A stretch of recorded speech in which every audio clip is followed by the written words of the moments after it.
कहते हैं हिंदू संस्कृति में कन्यादान का अपना विशेष महत्व होता है, पर नरसिंहपुर जिले में पैदा हुई महिला आईएएस अधिकारी ने इन सारे बंधनों को तोड़ते हुए अपनी शादी में कन्यादान की रस्म को ना करवाकर शादी को चर्चाओं में ला खड़ा किया है। नरसिंहपुर जिले के करेली के पास एक छोटे से गांव जोबा की रहने वाली तपस्या परिहार 2018 बैच की आईएएस हैं। उनकी शादी आईएफएस अफसर गर्वित गंगवार से पिछले दिनों संपन्न हुई, पर शादी चर्चाओं का विषय तब बन गई जब घर वालों की सहमति से कन्यादान रस्म नहीं कराई गई। दरअसल हिंदू मान्यताओं के अनुसार पिता अपनी पुत्री को कन्या के रूप में वर पक्ष को कन्यादान की रस्म के साथ दान करता है, पर तपस्या का मानना है कि बचपन से ही मेरे मन में समाज की इस विचारधारा को लेकर लगता था कि कैसे कोई मेरा कन्यादान कर सकता है, वह भी मेरी बगैर इच्छा के। और इसी बात को लेकर धीरे धीरे मैंने अपने परिवार से चर्चा की। इसी बात को लेकर परिवार भी मान गए और वर पक्ष भी इस बात के लिए राजी हो गए कि बगैर कन्यादान किए भी शादी की जा सकती है। जब दो परिवार आपस में मिलकर विवाह करते हैं तो फिर बड़ा छोटा या ऊंचा नीचा नहीं होना चाहिए, क्यों किसी का दान किया जाए। और जब मैं शादी के लिए तैयार हुई तो मैंने भी परिवार के लोगों से चर्चा कर कन्यादान की रस्म को शादी से दूर रखा। वहीं तपस्या के पति आईएफएस गर्वित भी बताते हैं क्यों किसी लड़की को शादी के बाद पूरी तरह बदलना होता है, चाहे मांग भरने की बात या कोई ऐसी परंपरा जो यह सिद्ध करे कि लड़की शादीशुदा है, जबकि यह लड़के के लिए कभी लागू नहीं होता। और इस तरह की मान्यताओं को हमें धीरे धीरे दूर करने की कोशिश करनी चाहिए। तपस्या के पिता भी शादी से खुश हैं। उनका मानना है कि इस तरह की रस्मों से लड़की को पिता के घर से या उसकी जायदाद से बेदखल करने की साजिश की तरह देखा जाता है। हालांकि पूरी शादी वैदिक मंत्रों के साथ पूरे रीति रिवाज से संपन्न हुई, पर कन्यादान जैसी रस्म को दूर कर दोनों आईएएस और आईएफएस अधिकारियों ने शादी को चर्चाओं में ला दिया है। कन्यादान को आपने ये कहा कि कन्यादान नहीं होना चाहिए, तो किस तरह की सोच लेके ये बात आपने कही है, क्या है इसके पीछे? जी, तो मैं पर्सनली मतलब ये हमारे परिवार का ही डिसीजन था। बहुत पहले से जब मैं थोड़ी बड़ी हुई और बहुत सारी समाज की चीज़ों पर हम लोग सवाल करते थे, घर वालों से बातें करते थे कि ऐसा क्यों है, क्या है, तो तब से बहुत इस चीज़ में ये चीज़ मेरे दिमाग में रही है हमेशा। और बहुत मैं इसके खिलाफ़ रही हूँ कि किस तरह से शादी में कहते ज़रूर हैं कि दो लोग बराबर होते हैं और वो शादी चलाते हैं, लेकिन कहीं ना कहीं देखा जाता है कि समाज ने इस तरह का एक एनवायरनमेंट क्रिएट करके रखा है जहाँ पर जो महिला है, जो लड़की है, उसको काफ़ी डोमिनेट किया जाता है एक पक्ष की तरफ से। और वो चीज़ बहुत सारी हमारी रस्मों, रीति रिवाज़ों इनमें उससे रिफ्लेक्ट होती है, उससे दिखाई देती है।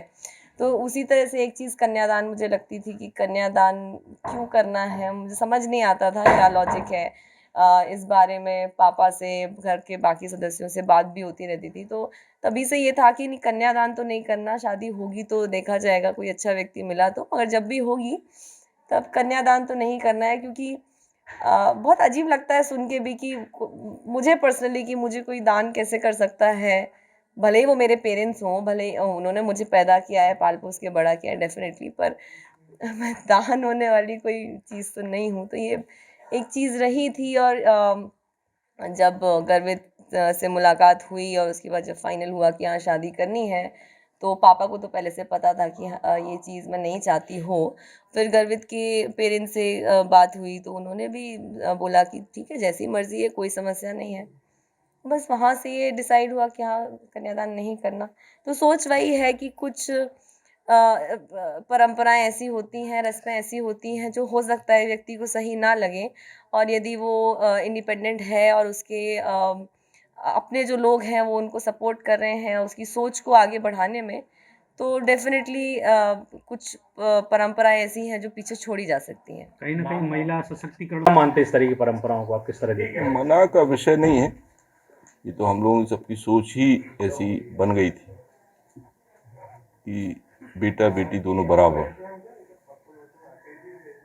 जैसा हक अभी तक था आगे भी वैसे ही रहेगा। कानून भी यही प्रयास कर रहा है, लेकिन सामाजिक व्यवस्थाएं ही गड़बड़ हैं।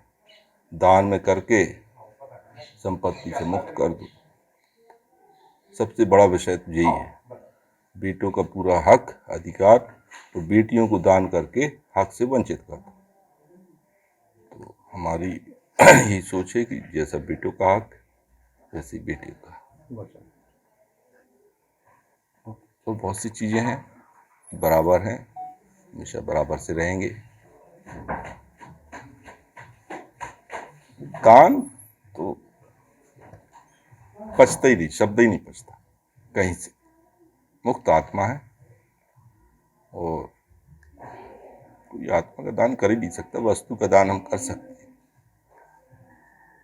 और इस विषय पे ज़्यादा समझना है तो ओशो को सुन लो, उनसे ज़्यादा समझाने वाला तो संसार में पैदा ही नहीं हुआ। नहीं, चाहे जो है तपस्या ने अपनी सारी बातें मुझसे जो है खुल के एक्सप्रेस की थी सारी बातें। तो अब मैं किसी भी जो रीति रिवाज हैं या फिर हमारी जो भी परंपराएं हैं तो उनको काफ़ी लॉजिकल तरीके से देखने की कोशिश करता हूँ। तो मतलब मुझे ऐसा नहीं लगता कि सिर्फ बेटियों को ही यही सारी चीज़ें जैसे दान की बात कही या फिर बाकी जो परंपराएं हैं कि चाहे सिंदूर लगाना है या बिछिया पहनना है, तो कई सारी चीज़ें जो है बेटियों पर, महिलाओं पे जो है आरोपित की जाती हैं। तो उन्हें करना ही करना है। और जबकि पुरुषों को जो है वो पूरी स्वतंत्रता है कि चाहे उन्हें शादी के बाद किसी भी प्रकार का उन पे कोई ऐसा टैग नहीं लगता है कि जिससे कि वो दिखते हैं कि अच्छा ये शादीशुदा पुरुष हैं। जबकि महिलाओं की ज़िंदगी में एक नए तरीके से बदलाव आ जाता है। कई सारी रस्में उनका पालन करना है या फिर ये व्रत रखना है, इससे पति की आयु लंबी होगी। तो जिसे जो करना है वो उसकी स्वेच्छा है और स्वेच्छा से जो भी कुछ करना चाहे वो करे। तो मैं तो ये मानता हूँ कि शादी जो है ये दो लोग की पार्टनरशिप है, दो लोग बराबर हैं और दोनों लोगों में जो है किसी भी डिसीजन मेकिंग में, किसी भी निर्णय लेने में जिस क्षेत्र में जो भी सक्षम है उसे अपनी सलाह देनी चाहिए और दूसरे को उसकी सलाह बिल्कुल माननी चाहिए।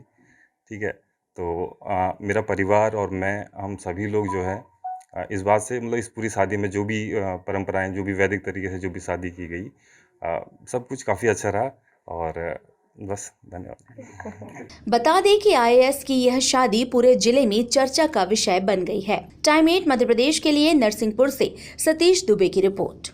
मैं हूं सीमा वर्मा, टाइम 8 मध्य प्रदेश से। टाइम 8 मध्य प्रदेश आपका अपना चैनल है, तो अब तक अगर आपने चैनल को सब्सक्राइब नहीं किया है तो चैनल को सब्सक्राइब कर लें। इसके साथ ही चैनल को लाइक, फॉलो और शेयर करना बिल्कुल ना भूलें। हमें इंतजार रहता है आपके कमेंट्स का।